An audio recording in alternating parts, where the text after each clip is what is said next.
So let's talk about OMI token. So there has been a lot of FUD lately with the David Hughes comments about the FUDders and OMI token and the community, how it doesn't support the OMI token, so there are no listings of the token itself. But in my opinion, the reason why they are not listing the OMI on exchanges is that they are waiting for a proper bull run, which is not even started yet. It will probably start when the Bitcoin reaches its previous all-time high, which is around 69,000.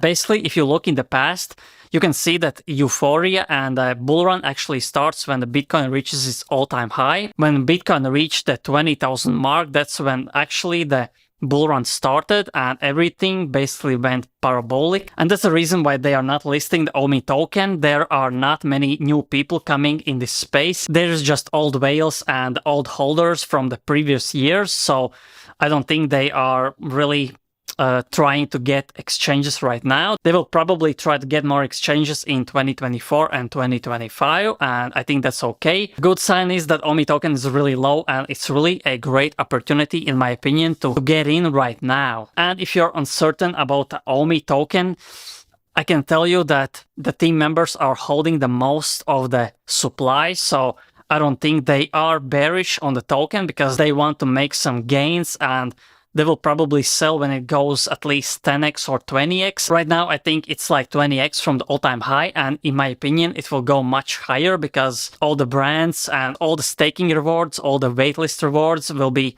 really impactful for the OMI token price. Yeah, I hope that BlackRock's Bitcoin ETF actually comes in January 2024. So in my opinion, that's when the bull run starts. And even if it doesn't start right there, it will start in 109 days when the Bitcoin halving arrives. So we have to basically wait for 3 more months until we have the bull run and euphoria, and I have to do more research on OMI token. This is just my opinion on the surface level. And yeah, thanks for watching. More veve and OMI videos coming soon.